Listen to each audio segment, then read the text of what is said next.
In the year 1980, a young boy named Harshad Mehta entered the Bombay Stock Exchange for the first time. He was completely unaware that in the next 10 years, he was going to become the big bull of the Indian stock market from a simple jobber. He was going to become the owner of a 15,000 square feet house, luxury cars, and a lavish office. But Harshad's rise was as fast as his downfall was going to be. This is the story of India's biggest financial scandal in the year 1973 in Raipur. 18-year-old Harshad was frustrated with his life. His father's business and health were both collapsing, but Harshad wanted to change this situation. So to try his luck, he left for a city that was going to change his life. In the City of Dreams, Mumbai, he got admission in Lala Lajpat Rai College, and along with that, he started doing small jobs. He started by collecting and selling plastic scrap and even trained in cement.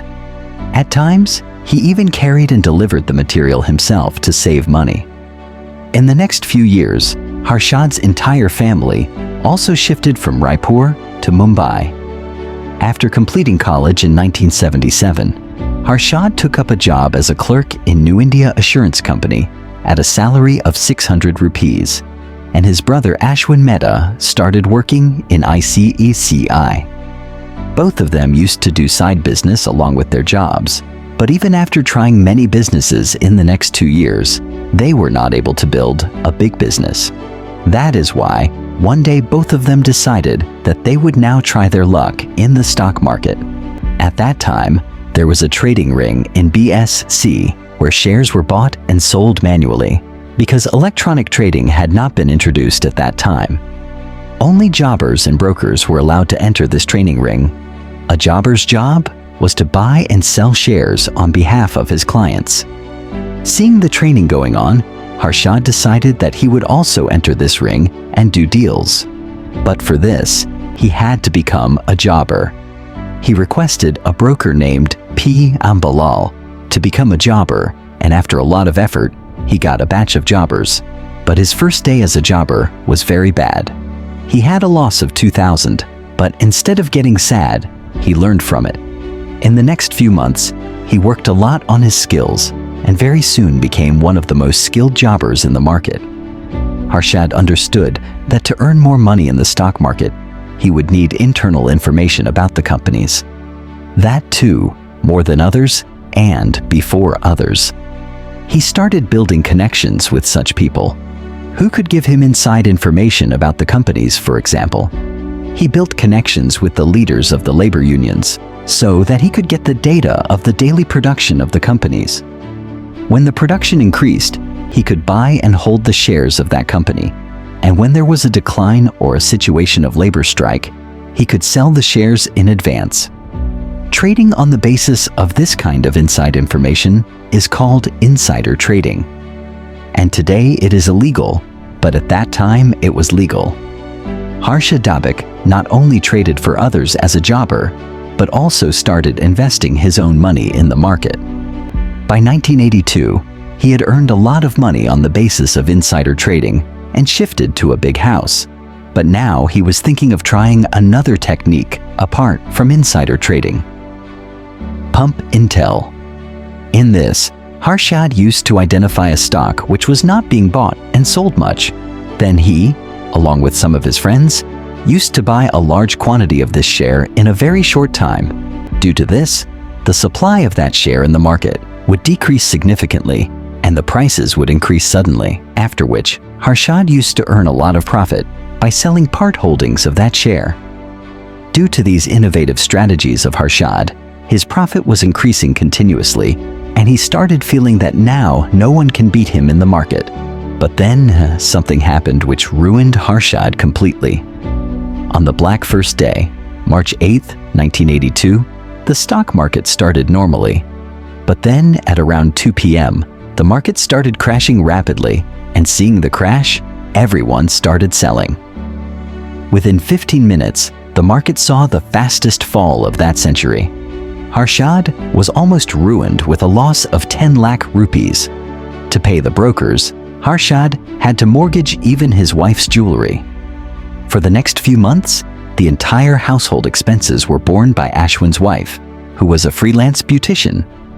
But then in June 1982, Harshad and Ashwin decided that they will re-enter the market, and this time they will open their own stockbroking firm and offer stock market consulting to people. They started from a very small office.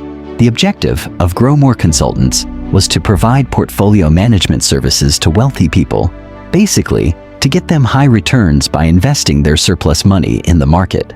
Ashwin's father-in-law gave them 4 lakh rupees, and they got 1 lakh rupees from a CA, and in this way the business of 𝐸𝐻 Consultants started. Harshad saw that the rate of tea leaves in the market had increased from 3 rupees to 4 rupees per kilogram.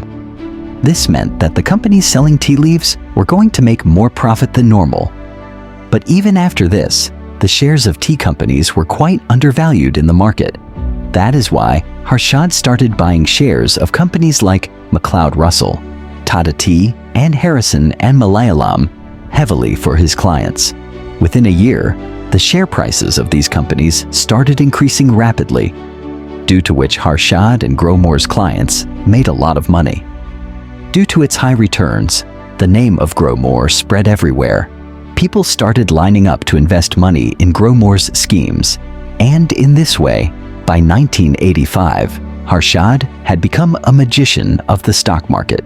But seeing his success, an old veteran of the market was not happy, and that veteran was Manu Manek. Was an old player in the market, and in the language of the stock market, he was a bear, meaning he used to earn money by short selling. Short selling is a trading strategy in which shares are borrowed so that they can be sold at a high price now and later. When the price falls, they can be bought back and returned. In this case, the price cut becomes a profit. Simply speaking, bears like Manuman make profit when the price of shares falls. Manu Manek was looking for an opportunity to bring down Harshad Mehta for a long time, and he got that opportunity in 1986 when Finance Minister V.P. Singh took some decisions in the budget announcement which were not considered good for businesses, and ultimately the stock market started falling. Harshad had bought shares named 𝐶𝐵𝐸 in a very heavy quantity, and now its price was also falling. Seeing the opportunity, Manu Manek and his bear gang did heavy short selling in 𝐶𝐵𝐸 and pushed it down even more. Harshad had invested in 𝐶𝐵𝐸 by taking a margin loan from BSC. That is why the bear gang spread rumors that Harshad has lost more than 1 crore, and now he will not be able to pay the stock market dues. Basically, the news spread in the market that Harshad and 𝐸𝐻 Consultants are going to go bankrupt, whereas in reality, Harshad had sufficient money to pay back. Harshad had to do something quickly to save his and 𝐸𝐻's reputation. There was 14 days' time to pay back the dues, but Harshad thought that the best way to counter the rumor was to simply pay before time. That is why he cleared all the payments in 14 days advance and spread the news of his advance payment everywhere from tea stalls to training rings. This increased his reputation even more, and the bears were shocked. But in this incident, Harshad suffered a loss of 1.5 lakh, which was a significant feedback for him, but he soon bounced back. 𝐸𝐻 started working for small investors as well as institutional investors, and soon it became one of the largest institutional brokers in India. But one thing was bothering Harshad. He did not want to be a broker all his life and invest other people's money in the stock market. He now wanted to become a big investor himself. He wanted both the money and the profit to be his, but for this, he needed a capital of 100 lakh, and for this capital, Harshad decided to enter a new market. The money market was basically an arrangement in which a bank took a short-term loan from another bank. The duration of this loan was usually 15 days.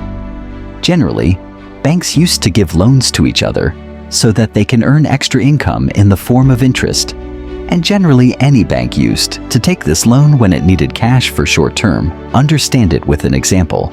Citibank has 100 billion rupees extra, which it wants to give as loan to another bank.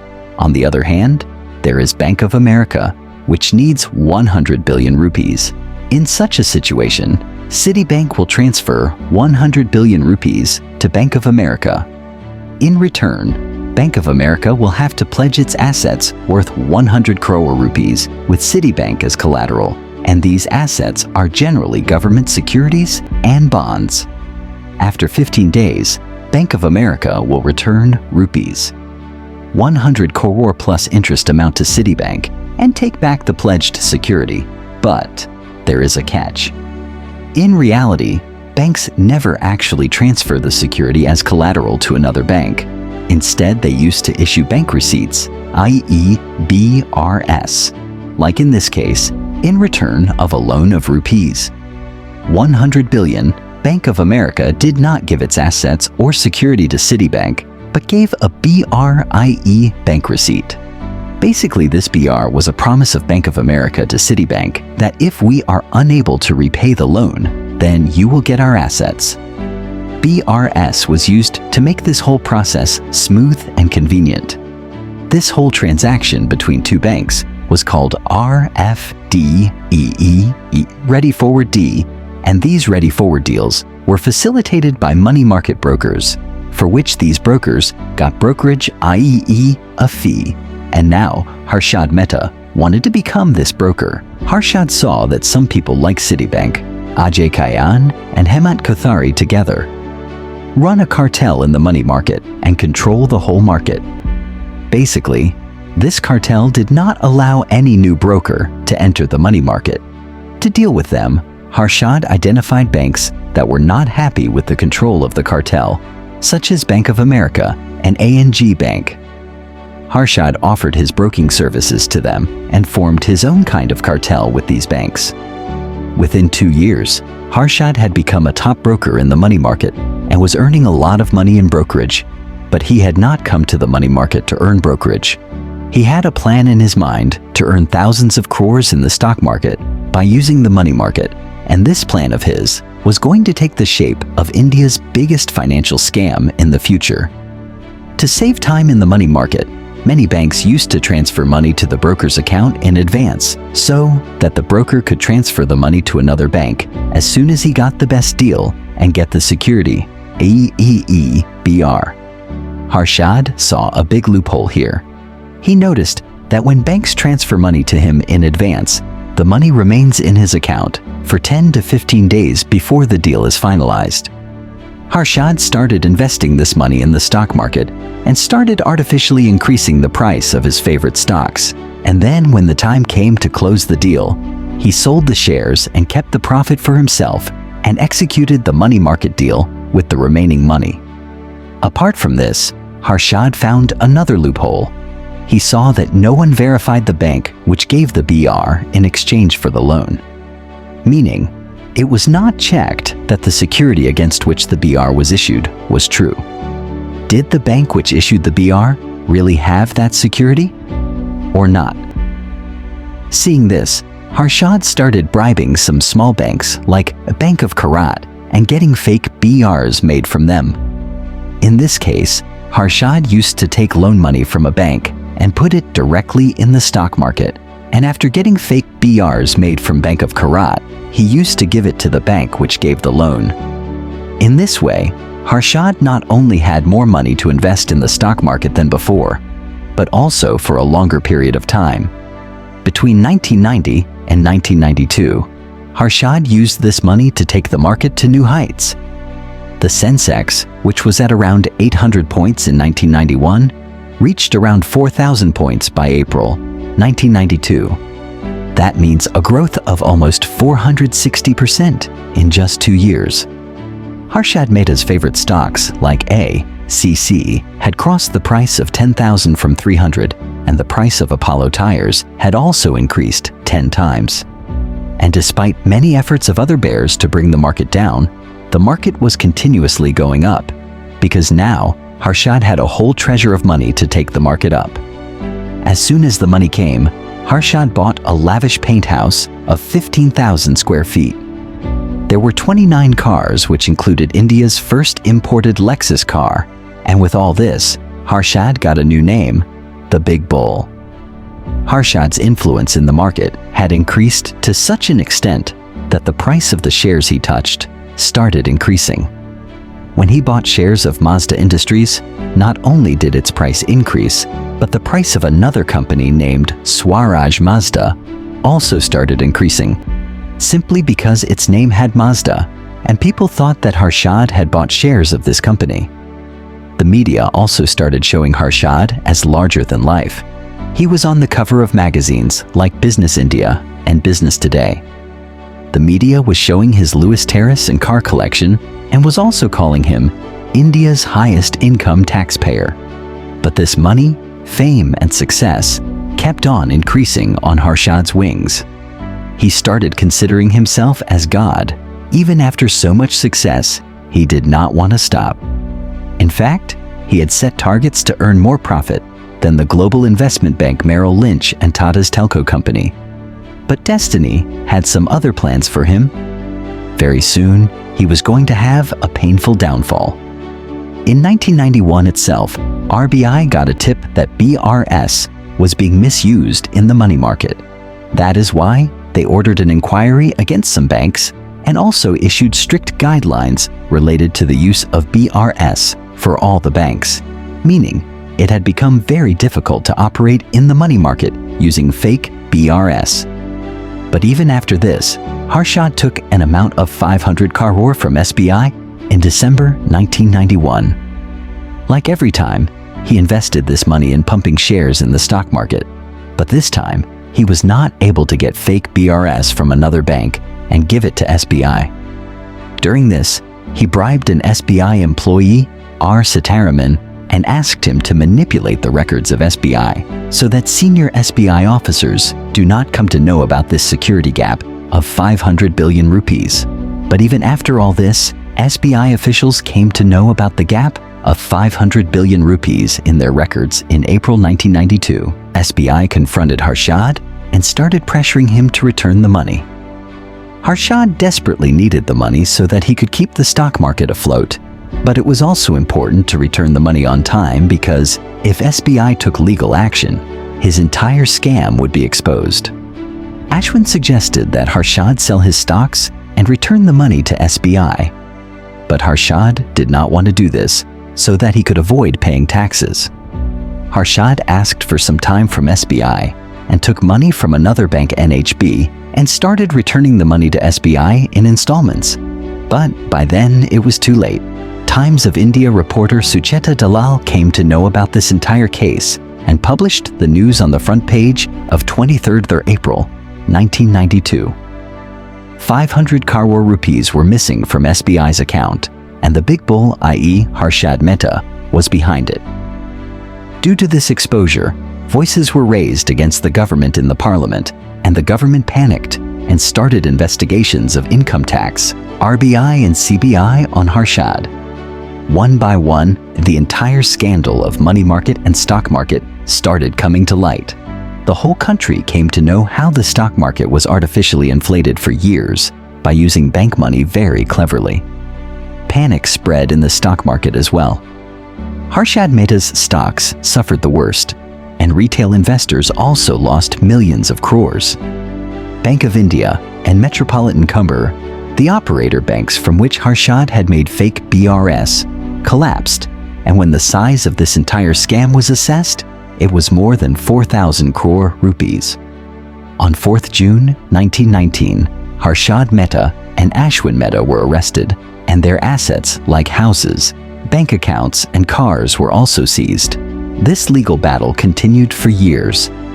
During this time, he was also out of jail for a long time, but on December 2019, he breathed his last in police custody at the age of 47. But even years after his death, his story is very controversial, where some people see him as a scamster, whereas his family believes that Harshad was unfairly targeted for those practices which were very common in the market at that time.